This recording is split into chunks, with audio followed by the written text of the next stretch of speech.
मंत्र खत्म होने से पहले आपका शत्रु मिट्टी में मिल जाएगा।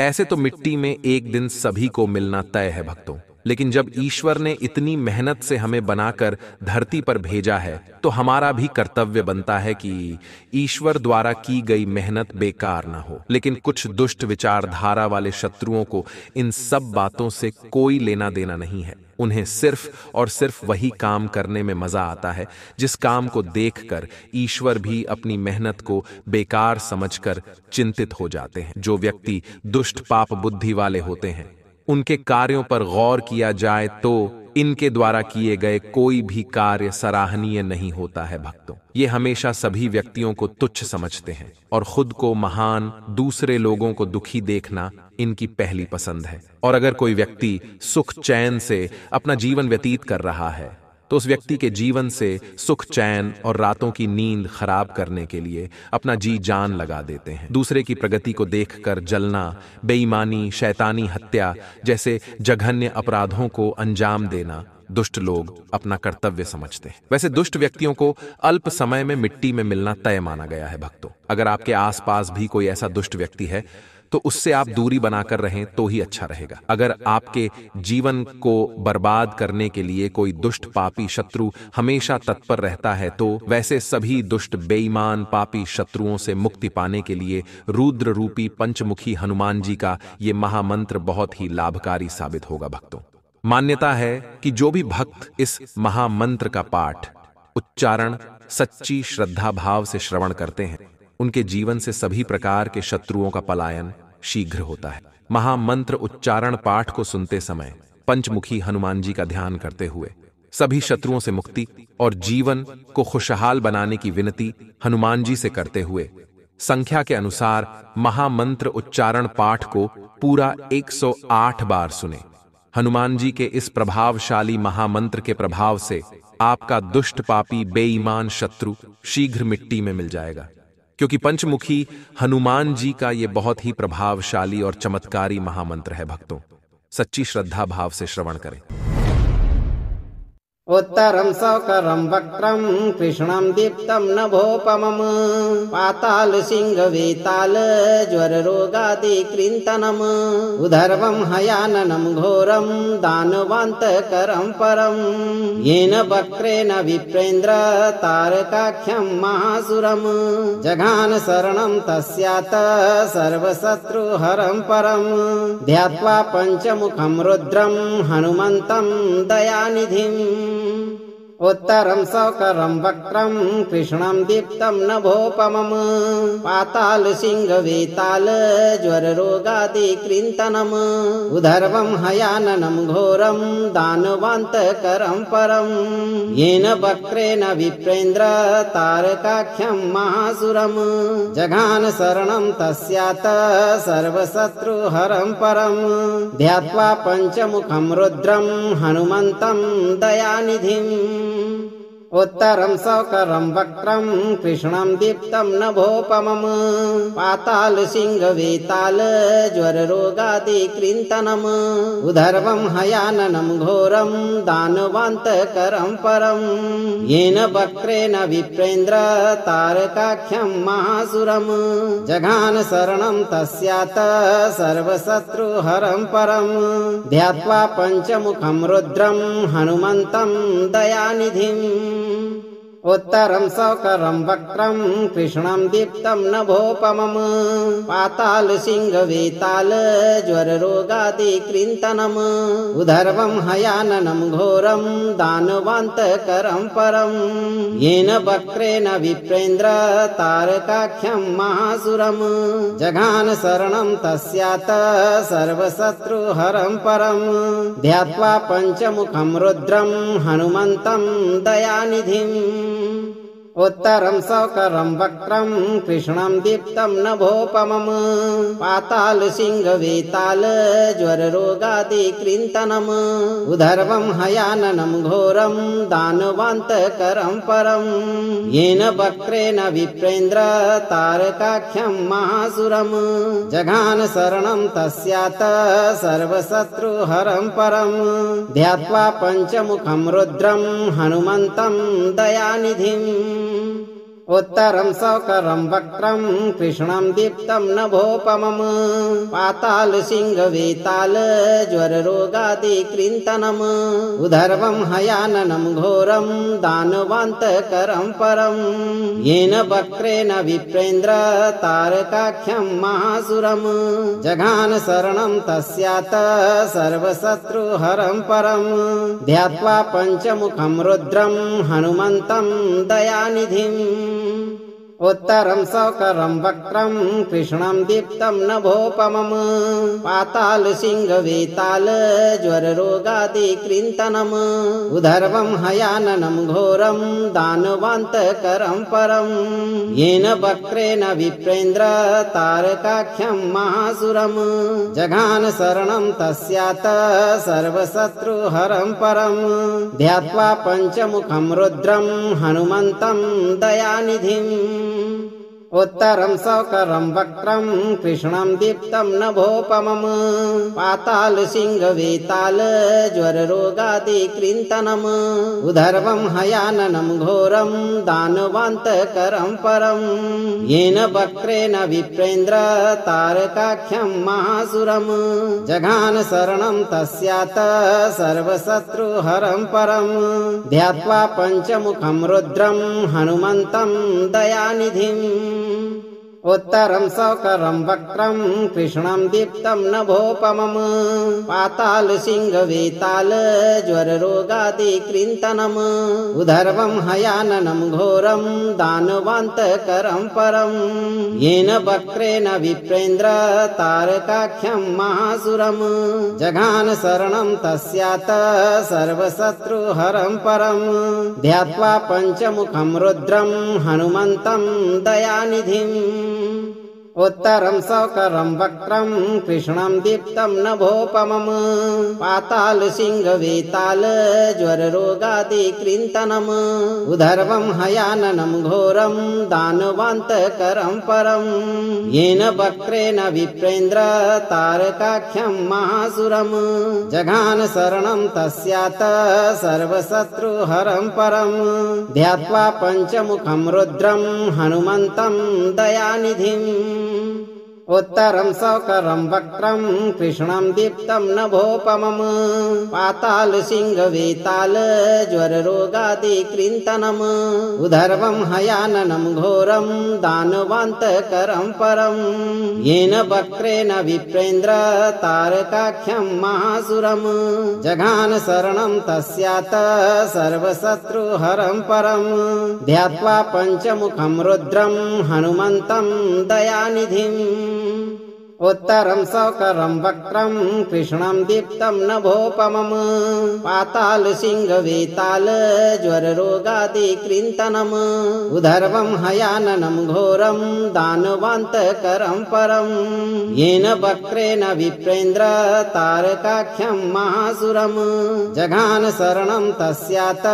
सर्वशत्रुहरं परम् ध्यात्वा पञ्चमुखं रुद्रं हनुमन्तं दयानिधिम् उत्तरं सौकरं वक्त्रं कृष्णं दीप्तं नभोपमम् पाताल सिंह वेताल ज्वररोगादि कृन्तनम् उदर्वं हयाननं घोरं दानवान्तकरं परम् येन वक्रेण विप्रेन्द्र तारकाख्यं महासुरम् जघान शरणं तस्यात सर्वशत्रुहरं परम् ध्यात्वा पञ्चमुखं रुद्रं हनुमन्तं दयानिधिम् उत्तरं सौकरं वक्त्रं कृष्णं दीप्तं नभोपमम् पाताल सिंह वेताल ज्वररोगादि कृन्तनम्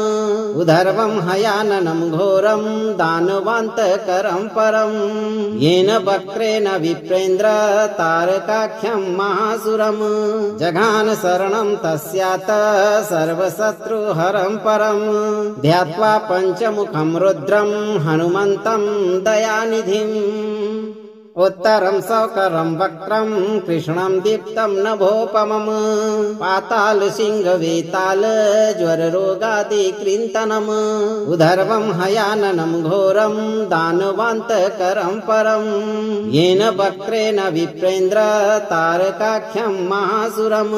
जघान शरणं तस्यात सर्वशत्रुहरं परम् ध्यात्वा पञ्चमुखं रुद्रं हनुमन्तं दयानिधिम् उत्तरं सौकरं वक्त्रं कृष्णं दीप्तं नभोपमम् पाताल सिंह वेताल ज्वररोगादि कृन्तनम् उदर्वं हयाननं घोरं दानवान्तकरं परम् येन वक्रेण विप्रेन्द्र तारकाख्यं महासुरम् जघान शरणं तस्यात सर्वशत्रुहरं परम् ध्यात्वा पञ्चमुखं रुद्रं हनुमन्तं दयानिधिम् उत्तरं सौकरं वक्त्रं कृष्णं दीप्तं नभोपमम् पाताल सिंह वेताल ज्वररोगादि कृन्तनम् उदर्वं हयाननं घोरं दानवान्तकरं परम् येन वक्रेण विप्रेन्द्र तारकाख्यं महासुरम् जघान शरणं तस्यात सर्वशत्रुहरं परम् ध्यात्वा पञ्चमुखं रुद्रं हनुमन्तं दयानिधिम् उत्तरं सौकरं वक्त्रं कृष्णं दीप्तं नभोपमम् पाताल सिंह वेताल ज्वररोगादि कृन्तनम् उदर्वं हयाननं घोरं दानवान्तकरं परम् येन वक्रेण विप्रेन्द्र तारकाख्यं महासुरम्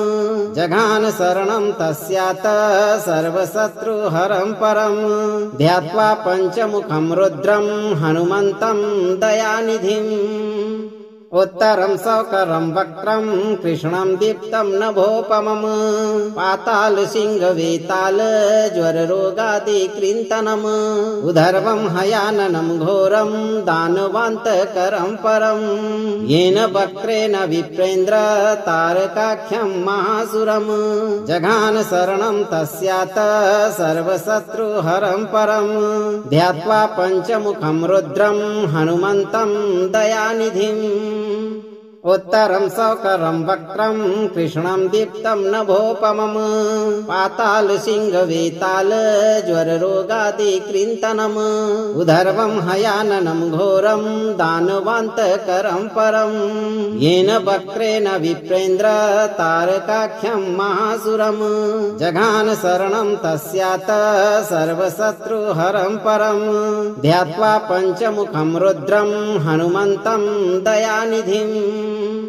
उत्तरं सौकरं वक्त्रं कृष्णं दीप्तं नभोपमम् पाताल सिंह वेताल ज्वररोगादि कृन्तनम् उदर्वं हयाननं घोरं दानवान्तकरं परम् येन वक्रेण विप्रेन्द्र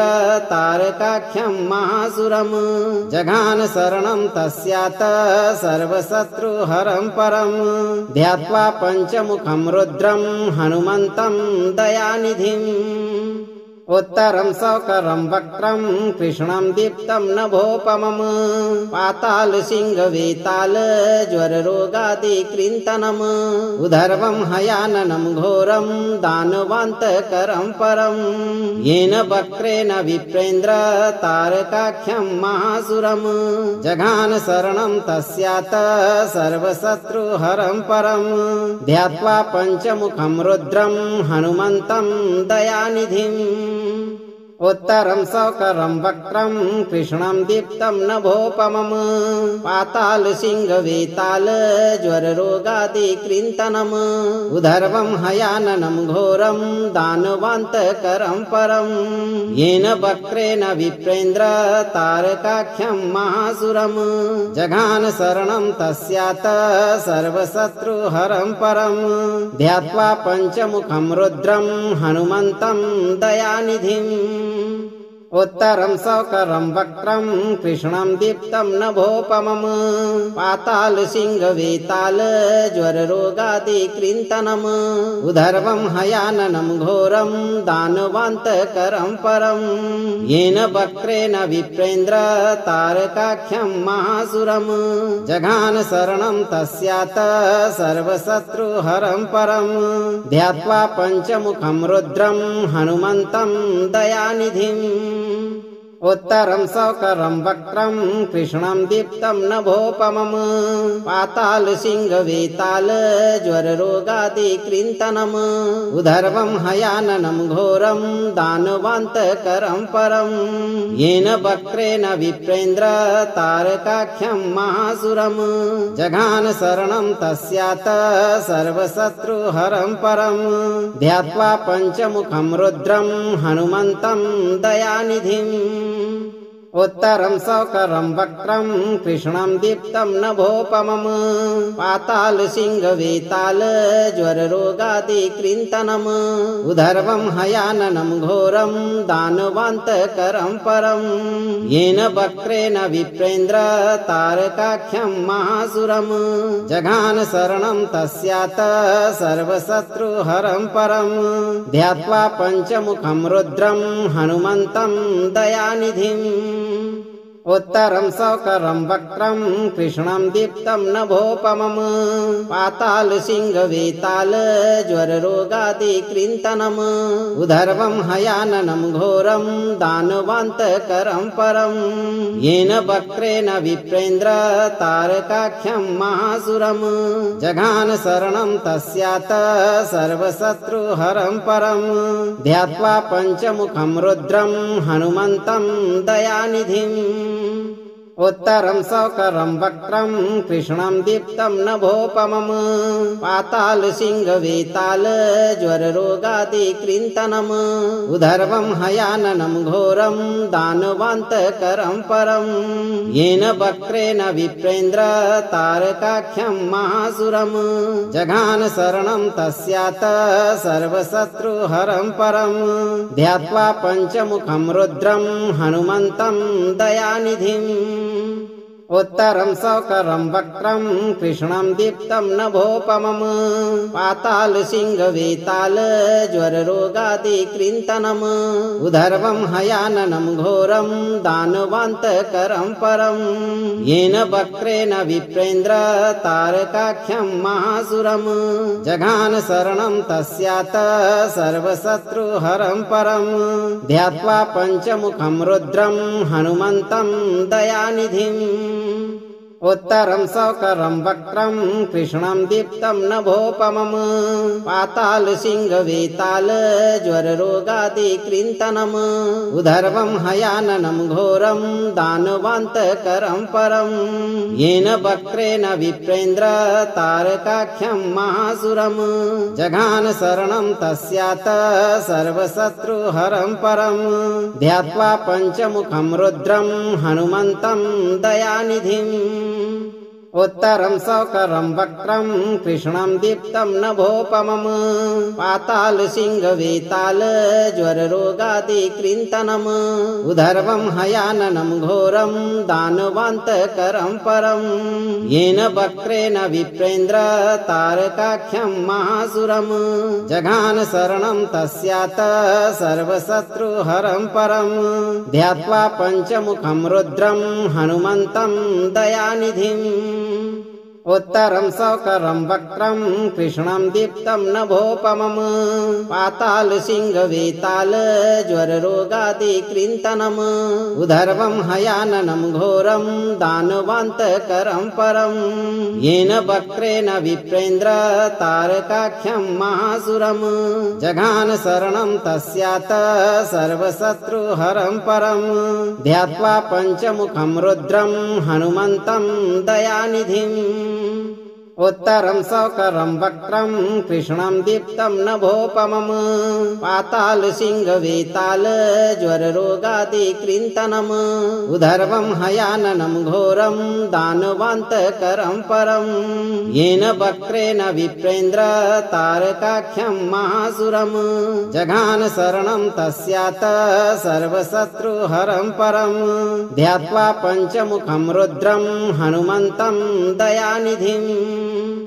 उत्तरं सौकरं वक्त्रं कृष्णं दीप्तं नभोपमम् पातालसिंहवेताल ज्वररोगादिकृन्तनम् उदर्वं हयाननं घोरं दानवान्तकरं परं येन वक्रेण विप्रेन्द्र तारकाख्यं महासुरम् जघान शरणं तस्यात् सर्वशत्रुहरं परं ध्यात्वा पञ्चमुखं रुद्रं हनुमन्तं दयानिधिम् उत्तरं सौकरं वक्त्रं कृष्णं दीप्तं नभोपमम् पातालसिंहवेताल ज्वररोगादिकृन्तनम् उदर्वं हयाननं घोरं दानवान्तकरं परं येन वक्रेण विप्रेन्द्र तारकाख्यं महासुरम् जघान शरणं तस्यात् सर्वशत्रुहरं परं ध्यात्वा पञ्चमुखं रुद्रं हनुमन्तं दयानिधिम् उत्तरं सौकरं वक्त्रं कृष्णं दीप्तं नभोपमम् पातालसिंहवेताल ज्वररोगादिकृन्तनम् उदर्वं हयाननं घोरं दानवान्तकरं परं येन वक्रेण विप्रेन्द्र तारकाख्यं महासुरम् जघान शरणं तस्यात् सर्वशत्रुहरं परं ध्यात्वा पञ्चमुखं रुद्रं हनुमन्तं दयानिधिम् उत्तरं सौकरं वक्त्रं कृष्णं दीप्तं नभोपमम्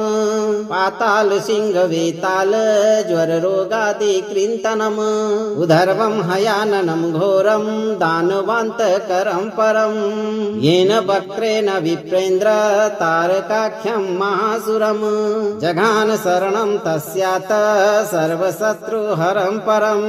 ध्यात्वा पञ्चमुखं रुद्रं हनुमन्तं दयानिधिम् उत्तरं सौकरं वक्त्रं कृष्णं दीप्तं नभोपमम् पातालसिंहवेताल ज्वररोगादिकृन्तनम् उदर्वं हयाननं घोरं दानवान्तकरं परं येन वक्रेण विप्रेन्द्र तारकाख्यं महासुरम् जघान शरणं तस्यात् सर्वशत्रुहरं परं ध्यात्वा पञ्चमुखं रुद्रं हनुमन्तं दयानिधिम् उत्तरं सौकरं वक्त्रं कृष्णं दीप्तं नभोपमम् पातालसिंहवेताल ज्वररोगादिकृन्तनम् उदर्वं हयाननं घोरं दानवान्तकरं परं येन वक्रेण विप्रेन्द्र तारकाख्यं महासुरम् जघान शरणं तस्यात् सर्वशत्रुहरं परं ध्यात्वा पञ्चमुखं रुद्रं हनुमन्तं दयानिधिम् उत्तरं सौकरं वक्त्रं कृष्णं दीप्तं नभोपमम् पातालसिंहवेताल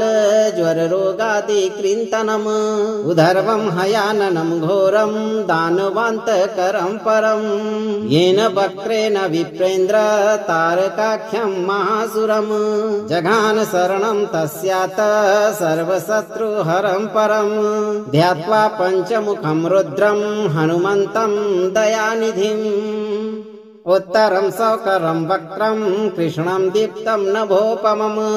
पातालसिंहवेताल ज्वररोगादिकृन्तनम् उदर्वं हयाननं घोरं दानवान्तकरं परं येन वक्रेण विप्रेन्द्र तारकाख्यं महासुरम् जघान शरणं तस्यात् सर्वशत्रुहरं परं ध्यात्वा पञ्चमुखं रुद्रं हनुमन्तं दयानिधिम् उत्तरं सौकरं वक्त्रं कृष्णं दीप्तं नभोपमम् पातालसिंहवेताल ज्वररोगादिकृन्तनम् उदर्वं हयाननं घोरं दानवान्तकरं परं येन वक्रेण विप्रेन्द्र तारकाख्यं महासुरम् जघान शरणं तस्यात सर्वशत्रुहरं परं ध्यात्वा पञ्चमुखं रुद्रं हनुमन्तं दयानिधिम् उत्तरं सौकरं वक्त्रं कृष्णं दीप्तं नभोपमम् पातालसिंहवेताल ज्वररोगादिकृन्तनम् उदर्वं हयाननं घोरं दानवान्तकरं परं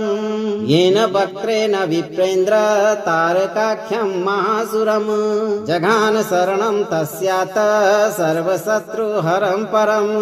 ध्यात्वा पञ्चमुखं रुद्रं हनुमन्तं दयानिधिम् उत्तरं सौकरं वक्त्रं कृष्णं दीप्तं नभोपमम् पातालसिंहवेताल ज्वररोगादिकृन्तनम् उदर्वं हयाननं घोरं दानवान्तकरं परं येन वक्रेण विप्रेन्द्र तारकाख्यं महासुरम् जघान शरणं तस्यात सर्वशत्रुहरं परं ध्यात्वा पञ्चमुखं रुद्रं हनुमन्तं दयानिधिम् उत्तरं सौकरं वक्त्रं कृष्णं दीप्तं नभोपमम् पातालसिंहवेताल ज्वररोगादिकृन्तनम् उदर्वं हयाननं घोरं दानवान्तकरं परं येन वक्रेण विप्रेन्द्र तारकाख्यं महासुरम् जघान शरणं तस्यात सर्वशत्रुहरं परं ध्यात्वा पञ्चमुखं रुद्रं हनुमन्तं दयानिधिम् उत्तरं सौकरं वक्त्रं कृष्णं दीप्तं नभोपमम् पातालसिंहवेताल ज्वररोगादिकृन्तनम् उदर्वं हयाननं घोरं दानवान्तकरं परं येन वक्रेण विप्रेन्द्र तारकाख्यं महासुरम् जघान शरणं तस्यात सर्वशत्रुहरं परं ध्यात्वा पञ्चमुखं रुद्रं हनुमन्तं दयानिधिम् उत्तरं सौकरं वक्त्रं कृष्णं दीप्तं नभोपमम् पातालसिंहवेताल ज्वररोगादिकृन्तनम् उदर्वं हयाननं घोरं दानवान्तकरं परं येन वक्रेण विप्रेन्द्र तारकाख्यं महासुरम् जघान शरणं तस्यात सर्वशत्रुहरं परं ध्यात्वा पञ्चमुखं रुद्रं हनुमन्तं दयानिधिम् उत्तरं सौकरं वक्त्रं कृष्णं दीप्तं नभोपमम् पातालसिंहवेताल ज्वररोगादिकृन्तनम् उदर्वं हयाननं घोरं दानवान्तकरं परं येन वक्रेण विप्रेन्द्र तारकाख्यं महासुरम् जघान शरणं तस्यात सर्वशत्रुहरं परं ध्यात्वा पञ्चमुखं रुद्रं हनुमन्तं दयानिधिम् उत्तरं सौकरं वक्त्रं कृष्णं दीप्तं नभोपमम् पातालसिंहवेताल ज्वररोगादिकृन्तनम् उदर्वं हयाननं घोरं दानवान्तकरं परं येन वक्रेण विप्रेन्द्र तारकाख्यं महासुरम् जघान शरणं तस्यात सर्वशत्रुहरं परं ध्यात्वा पञ्चमुखं रुद्रं हनुमन्तं दयानिधिम् उत्तरं सौकरं वक्त्रं कृष्णं दीप्तं नभोपमम् पातालसिंहवेताल ज्वररोगादिकृन्तनम् उदर्वं हयाननं घोरं दानवान्तकरं परं येन वक्रेण विप्रेन्द्र तारकाख्यं महासुरम् जघान शरणं तस्यात सर्वशत्रुहरं परं ध्यात्वा पञ्चमुखं रुद्रं हनुमन्तं दयानिधिम् उत्तरं सौकरं वक्रं कृष्णं दीप्तं नभोपमम् पाताल सिंह वेताल ज्वररोगादिकृन्तनम् उदर्वं हयाननं घोरं दानवान्तकरं परम् येन वक्रेण विप्रेन्द्र तारकाख्यं महासुरम् जघान शरणं तस्यात् सर्वशत्रुहरं परम् ध्यात्वा पञ्चमुखं रुद्रं हनुमन्तं दयानिधिम् उत्तरं सौकरं वक्रं कृष्णं दीप्तं नभोपमम् पाताल सिंह वेताल ज्वररोगादिकृन्तनम् उदर्वं हयाननं घोरं दानवान्तकरं परम् येन वक्रेण विप्रेन्द्र तारकाख्यं महासुरम् जघान शरणं तस्यात् सर्वशत्रुहरं परम् ध्यात्वा पञ्चमुखं रुद्रं हनुमन्तं दयानिधिम् उत्तरं सौकरं वक्रं कृष्णं दीप्तं नभोपमम् पाताल सिंह वेताल ज्वररोगादिकृन्तनम् उदर्वं हयाननं घोरं दानवान्तकरं परम् येन वक्रेण विप्रेन्द्र तारकाख्यं महासुरम् जघान शरणं तस्यात् सर्वशत्रुहरं परम् ध्यात्वा पञ्चमुखं रुद्रं हनुमन्तं दयानिधिम् उत्तरं सौकरं वक्रं कृष्णं दीप्तं नभोपमम् पाताल सिंह वेताल ज्वररोगादिकृन्तनम् उदर्वं हयाननं घोरं दानवान्तकरं परम् येन वक्रेण विप्रेन्द्र तारकाख्यं महासुरम् जघान शरणं तस्यात् सर्वशत्रुहरं परम् ध्यात्वा पञ्चमुखं रुद्रं हनुमन्तं दयानिधिम् उत्तरं सौकरं वक्रं कृष्णं दीप्तं नभोपमम् पाताल सिंह वेताल ज्वररोगादिकृन्तनम् उदर्वं हयाननं घोरं दानवान्तकरं परम् येन वक्रेण विप्रेन्द्र तारकाख्यं महासुरम् जघान शरणं तस्यात् सर्वशत्रुहरं परम् ध्यात्वा पञ्चमुखं रुद्रं हनुमन्तं दयानिधिम् उत्तरं सौकरं वक्रं कृष्णं दीप्तं नभोपमम् पाताल सिंह वेताल ज्वररोगादिकृन्तनम् उदर्वं हयाननं घोरं दानवान्तकरं परम् येन वक्रेण विप्रेन्द्र तारकाख्यं महासुरम् जघान शरणं तस्यात् सर्वशत्रुहरं परम् ध्यात्वा पञ्चमुखं रुद्रं हनुमन्तं दयानिधिम् उत्तरं सौकरं वक्रं कृष्णं दीप्तं नभोपमम् पाताल सिंह वेताल ज्वररोगादिकृन्तनम्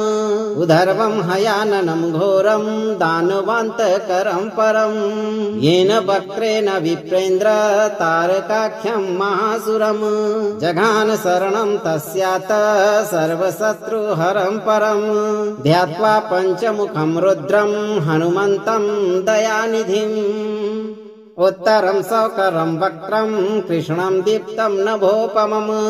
पाताल सिंह वेताल ज्वररोगादिकृन्तनम्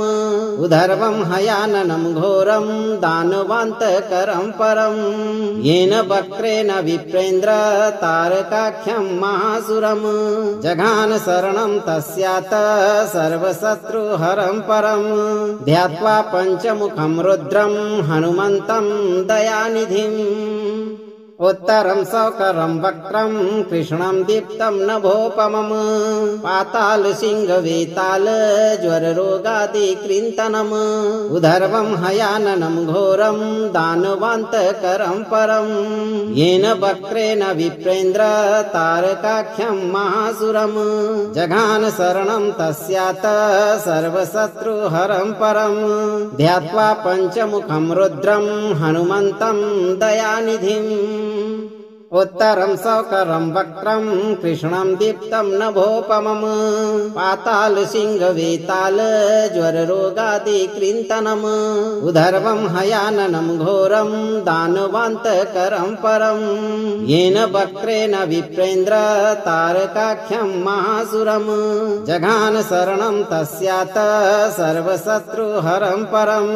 ध्यात्वा पञ्चमुखं रुद्रं हनुमन्तं दयानिधिम् उत्तरं सौकरं वक्रं कृष्णं दीप्तं नभोपमम् पातालसिंहवेताल ज्वररोगादिकृन्तनम् उदर्वं हयाननं घोरं दानवान्तकरं परं येन वक्रेण विप्रेन्द्र तारकाख्यं महासुरम् जघान शरणं तस्यात् सर्वशत्रुहरं परं ध्यात्वा पञ्चमुखं रुद्रं हनुमन्तं दयानिधिम् उत्तरं सौकरं वक्रं कृष्णं दीप्तं नभोपमम् पातालसिंहवेताल ज्वररोगादिकृन्तनम् उदर्वं हयाननं घोरं दानवान्तकरं परं येन वक्रेण विप्रेन्द्र तारकाख्यं महासुरम् जघान शरणं तस्यात् सर्वशत्रुहरं परं ध्यात्वा पञ्चमुखं रुद्रं हनुमन्तं दयानिधिम् उत्तरं सौकरं वक्रं कृष्णं दीप्तं नभोपमम् पातालसिंहवेताल ज्वररोगादिकृन्तनम् उदर्वं हयाननं घोरं दानवान्तकरं परं येन वक्रेण विप्रेन्द्र तारकाख्यं महासुरम् जघान शरणं तस्यात् सर्वशत्रुहरं परं ध्यात्वा पञ्चमुखं रुद्रं हनुमन्तं दयानिधिम् उत्तरं सौकरं वक्रं कृष्णं दीप्तं नभोपमम् पातालसिंहवेताल ज्वररोगादिकृन्तनम् उदर्वं हयाननं घोरं दानवान्तकरं परं येन वक्रेण विप्रेन्द्र तारकाख्यं महासुरम् जघान शरणं तस्यात् सर्वशत्रुहरं परं ध्यात्वा पञ्चमुखं रुद्रं हनुमन्तं दयानिधिम् उत्तरं सौकरं वक्रं कृष्णं दीप्तं नभोपमम् पातालसिंहवेताल ज्वररोगादिकृन्तनम् उदर्वं हयाननं घोरं दानवान्तकरं परं येन वक्रेण विप्रेन्द्र तारकाख्यं महासुरम् जघान शरणं तस्यात् सर्वशत्रुहरं परं ध्यात्वा पञ्चमुखं रुद्रं हनुमन्तं दयानिधिम् उत्तरं सौकरं वक्रं कृष्णं दीप्तं नभोपमम् पातालसिंहवेताल ज्वररोगादिकृन्तनम् उदर्वं हयाननं घोरं दानवान्तकरं परं येन वक्रेण विप्रेन्द्र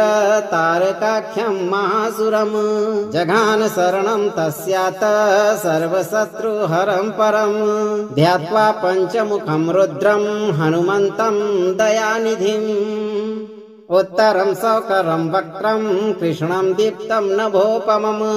पातालसिंहवेताल ज्वररोगादिकृन्तनम् उदर्वं हयाननं घोरं दानवान्तकरं परं येन वक्रेण विप्रेन्द्र तारकाख्यं महासुरम् जघान शरणं तस्यात् सर्वशत्रुहरं परं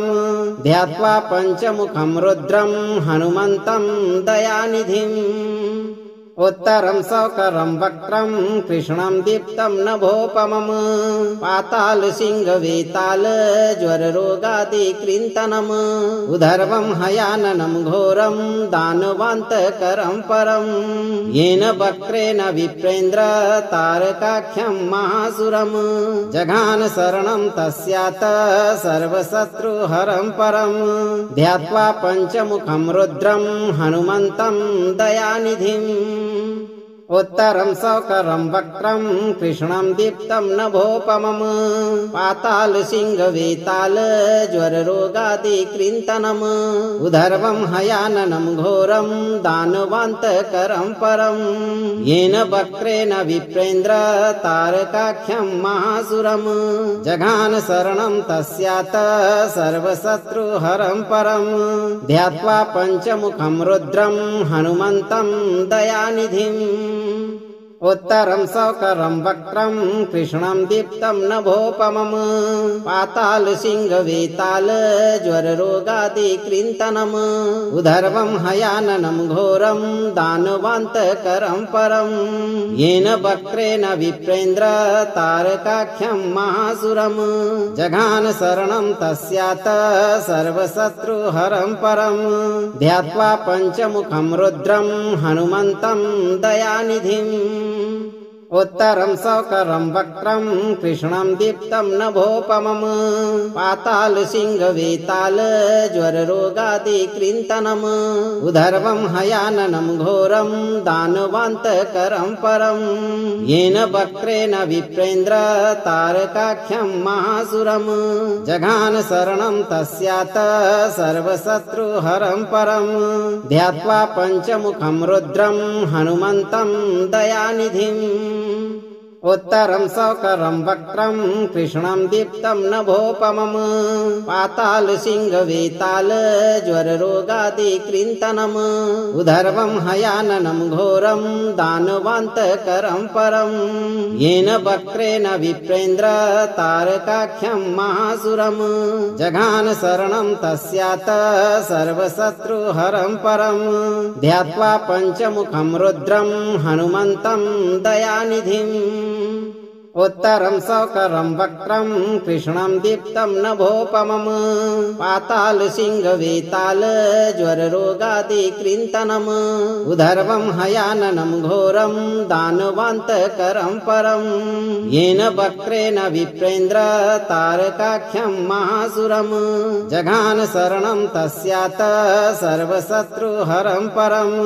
ध्यात्वा पञ्चमुखं रुद्रं हनुमन्तं दयानिधिम्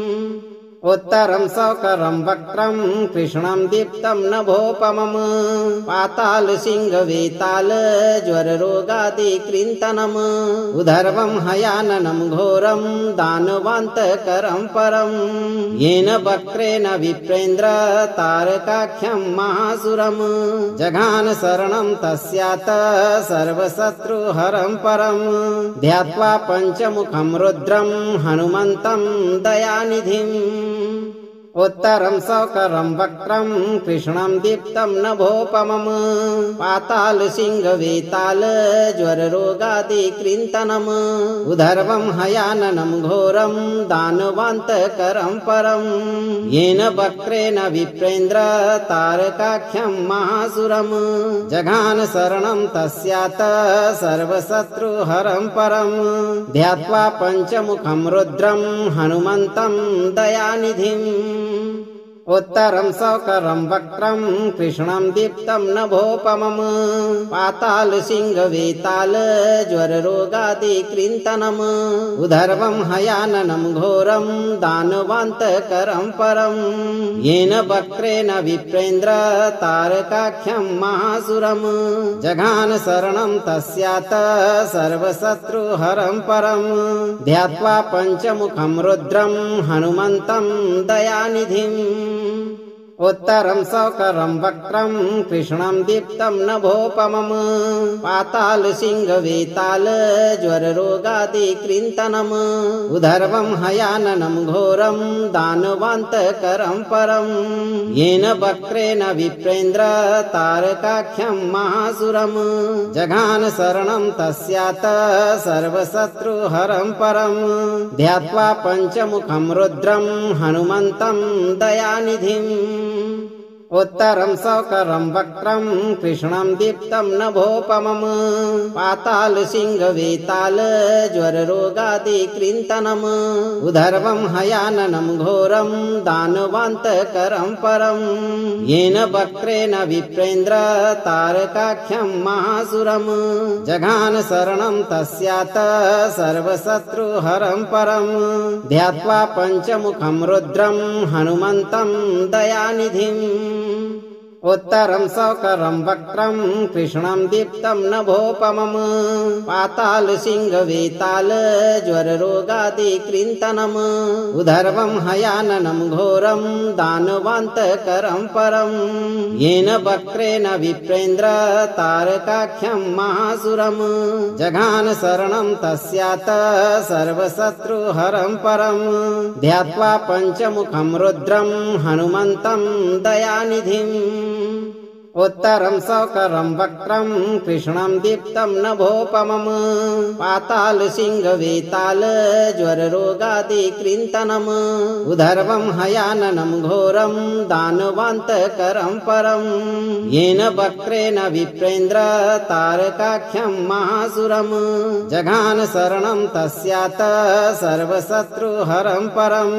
ध्यात्वा पञ्चमुखं रुद्रं हनुमन्तं दयानिधिम्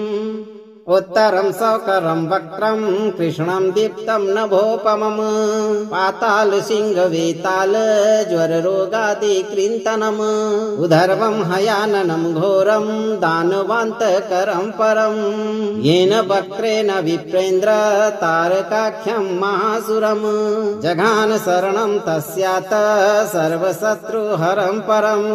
ध्यात्वा पञ्चमुखं रुद्रं हनुमन्तं दयानिधिम् उत्तरं सौकरं वक्त्रं कृष्णं दीप्तं नभोपमम् पाताल सिंह वेताल ज्वर रोगादि कृन्तनम् उदर्वं हयाननं घोरं दानवान्तकरं परम् येन वक्रेण विप्रेन्द्र तारकाख्यं महासुरम् जघान शरणं तस्यात सर्वशत्रुहरं परम् ध्यात्वा पञ्चमुखं रुद्रं हनुमन्तं दयानिधिम् उत्तरं सौकरं वक्त्रं कृष्णं दीप्तं नभोपमम्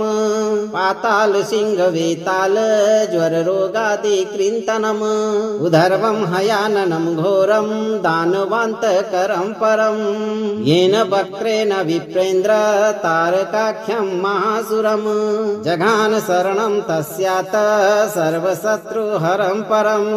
ध्यात्वा पञ्चमुखं रुद्रं हनुमन्तं दयानिधिम्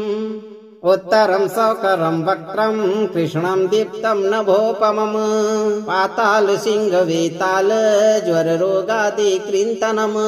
उदर्वं हयाननं घोरं दानवान्तकरं परम् येन वक्रेण विप्रेन्द्र तारकाख्यं महासुरम् जघान शरणं तस्यात सर्वशत्रुहरं परम् ध्यात्वा पञ्चमुखं रुद्रं हनुमन्तं दयानिधिम् उत्तरं सौकरं वक्त्रं कृष्णं दीप्तं नभोपमम् पाताल सिंह वेताल ज्वर रोगादि कृन्तनम् उदर्वं हयाननं घोरं दानवान्तकरं परम् येन वक्रेण विप्रेन्द्र तारकाख्यं महासुरम् जघान शरणं तस्यात सर्वशत्रुहरं परम् ध्यात्वा पञ्चमुखं रुद्रं हनुमन्तं दयानिधिम् उत्तरं सौकरं वक्त्रं कृष्णं दीप्तं नभोपमम् पाताल सिंह वेताल ज्वर रोगादि कृन्तनम् उदर्वं हयाननं घोरं दानवान्तकरं परम् येन वक्रेण विप्रेन्द्र तारकाख्यं महासुरम् जघान शरणं तस्यात सर्वशत्रुहरं परम् ध्यात्वा पञ्चमुखं रुद्रं हनुमन्तं दयानिधिम् उत्तरं सौकरं वक्रं कृष्णं दीप्तं नभोपमम् पाताल सिंह वेताल ज्वररोगादि कृन्तनम् उदर्वं हयाननं घोरं दानवान्तकरं परम् येन वक्रेण विप्रेन्द्र तारकाख्यं महासुरम् जघान शरणं तस्यात् सर्वशत्रुहरं परम् ध्यात्वा पञ्चमुखं रुद्रं हनुमन्तं दयानिधिम् उत्तरं सौकरं वक्रं कृष्णं दीप्तं नभोपमम् पाताल सिंह वेताल ज्वररोगादि कृन्तनम् उदर्वं हयाननं घोरं दानवान्तकरं परम् येन वक्रेण विप्रेन्द्र तारकाख्यं महासुरम् जघान शरणं तस्यात् सर्वशत्रुहरं परम् ध्यात्वा पञ्चमुखं रुद्रं हनुमन्तं दयानिधिम् उत्तरं सौकरं वक्रं कृष्णं दीप्तं नभोपमम् पाताल सिंह वेताल ज्वररोगादि कृन्तनम् उदर्वं हयाननं घोरं दानवान्तकरं परम् येन वक्रेण विप्रेन्द्र तारकाख्यं महासुरम् जघान शरणं तस्यात् सर्वशत्रुहरं परम् ध्यात्वा पञ्चमुखं रुद्रं हनुमन्तं दयानिधिम् उत्तरं सौकरं वक्रं कृष्णं दीप्तं नभोपमम् पाताल सिंह वेताल ज्वररोगादि कृन्तनम् उदर्वं हयाननं घोरं दानवान्तकरं परम् येन वक्रेण विप्रेन्द्र तारकाख्यं महासुरम् जघान शरणं तस्यात् सर्वशत्रुहरं परम् ध्यात्वा पञ्चमुखं रुद्रं हनुमन्तं दयानिधिम् उत्तरं सौकरं वक्रं कृष्णं दीप्तं नभोपमम् पाताल सिंह वेताल ज्वररोगादि कृन्तनम् उदर्वं हयाननं घोरं दानवान्तकरं परम् येन वक्रेण विप्रेन्द्र तारकाख्यं महासुरम् जघान शरणं तस्यात् सर्वशत्रुहरं परम् ध्यात्वा पञ्चमुखं रुद्रं हनुमन्तं दयानिधिम् उत्तरं सौकरं वक्रं कृष्णं दीप्तं नभोपमम् पाताल सिंह वेताल ज्वररोगादि कृन्तनम् उदर्वं हयाननं घोरं दानवान्तकरं परम् येन वक्रेण विप्रेन्द्र तारकाख्यं महासुरम् जघान शरणं तस्यात् सर्वशत्रुहरं परम् ध्यात्वा पञ्चमुखं रुद्रं हनुमन्तं दयानिधिम् उत्तरं सौकरं वक्रं कृष्णं दीप्तं नभोपमम् पाताल सिंह वेताल ज्वररोगादि कृन्तनम् उदर्वं हयाननं घोरं दानवान्तकरं परम् येन वक्रेण विप्रेन्द्र तारकाख्यं महासुरम् जघान शरणं तस्यात् सर्वशत्रुहरं परम् ध्यात्वा पञ्चमुखं रुद्रं हनुमन्तं दयानिधिम् उत्तरं सौकरं वक्रं कृष्णं दीप्तं नभोपमम् पाताल सिंह वेताल ज्वररोगादि कृन्तनम्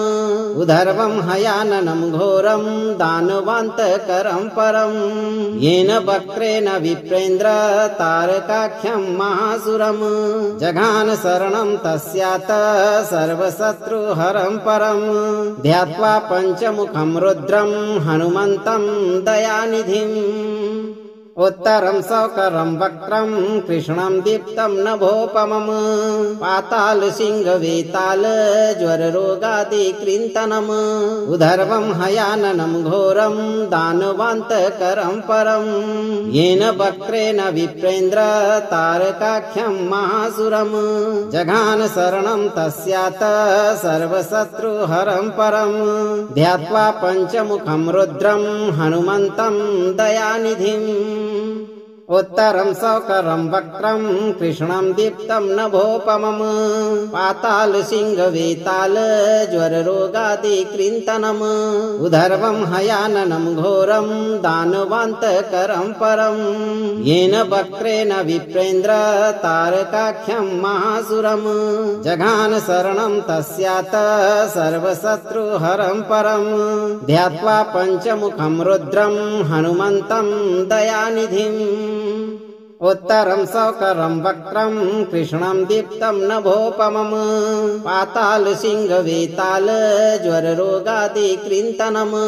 उदर्वं हयाननं घोरं दानवान्तकरं परं येन वक्त्रेण विप्रेन्द्र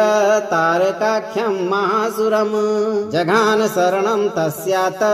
सर्वशत्रुहरं परं ध्यात्वा पञ्चमुखं रुद्रं हनुमन्तं दयानिधिम् उत्तरं सौकरं वक्त्रं कृष्णं दीप्तं नभोपमम्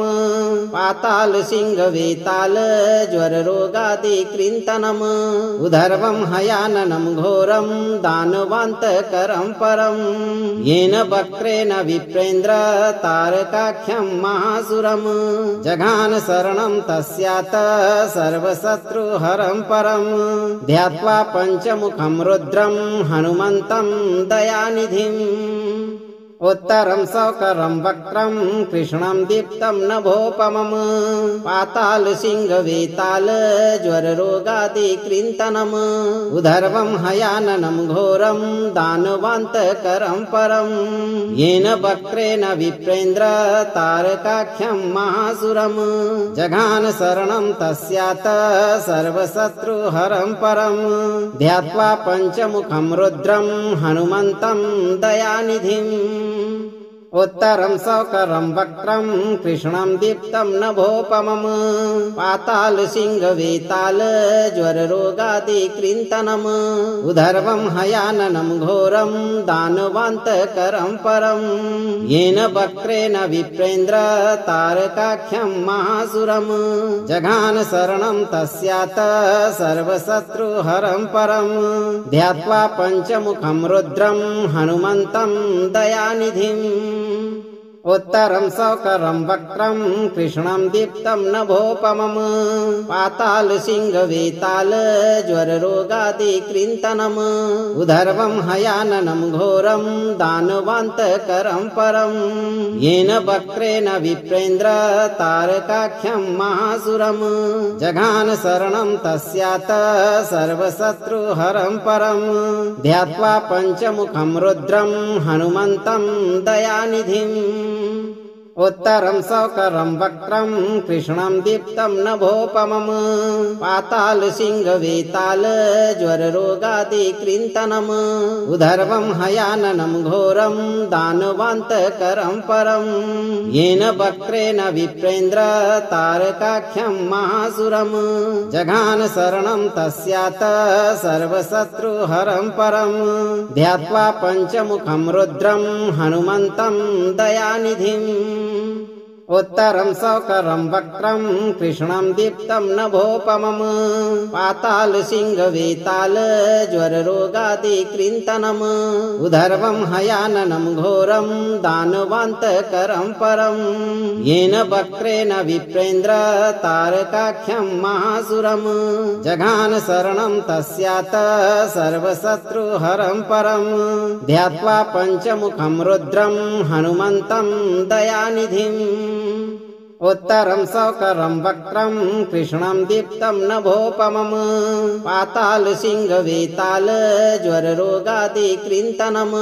उदर्वं हयाननं घोरं दानवान्तकरं परं येन वक्त्रेण विप्रेन्द्र तारकाख्यं महासुरम्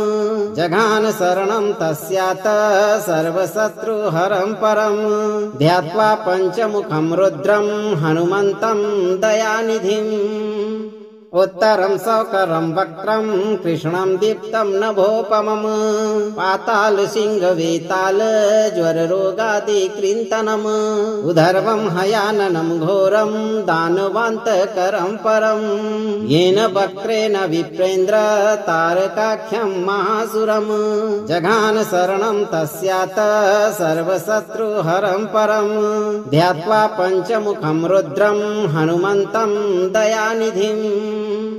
उत्तरं सौकरं वक्त्रं कृष्णं दीप्तं नभोपमम् पाताल सिंह वेताल ज्वर रोगादि कृन्तनम् उदर्वं हयाननं घोरं दानवान्तकरं परम् येन वक्रेण विप्रेन्द्र तारकाख्यं महासुरम् जघान शरणं तस्यात सर्वशत्रुहरं परम् ध्यात्वा पञ्चमुखं रुद्रं हनुमन्तं दयानिधिम् उत्तरं सौकरं वक्त्रं कृष्णं दीप्तं नभोपमम् पाताल सिंह वेताल ज्वर रोगादि कृन्तनम् उदर्वं हयाननं घोरं दानवान्तकरं परम् येन वक्रेण विप्रेन्द्र तारकाख्यं महासुरम् जघान शरणं तस्यात सर्वशत्रुहरं परम् ध्यात्वा पञ्चमुखं रुद्रं हनुमन्तं दयानिधिम् उत्तरं सौकरं वक्त्रं कृष्णं दीप्तं नभोपमम् पाताल सिंह वेताल ज्वर रोगादि कृन्तनम् उदर्वं हयाननं घोरं दानवान्तकरं परम् येन वक्रेण विप्रेन्द्र तारकाख्यं महासुरम् जघान शरणं तस्यात सर्वशत्रुहरं परम् ध्यात्वा पञ्चमुखं रुद्रं हनुमन्तं दयानिधिम्। अगर आप इस वीडियो से संतुष्ट हैं और आपको ये वीडियो लाभप्रद लगा हो तो वीडियो को लाइक करें, दोस्तों को शेयर करें और चैनल को सब्सक्राइब करके दरबार की घंटी जरूर बजा दें भक्तों, ताकि आपके जीवन को खुशहाल बनाने वाली नोटिफिकेशन सबसे पहले आप तक पहुंचे। धैर्य रखें और सही कर्म करते हुए हनुमान जी पर भरोसा रखें और जब भी मौका मिले चिंता से मुक्त होकर इस महामंत्र उच्चारण पाठ को पूरा जरूर सुने। हनुमान जी आपके जीवन से सभी दुश्मनों शीघ्र दूर करके सभी मनोकामनाओं की पूर्ति करना प्रारंभ कर देंगे भक्तों।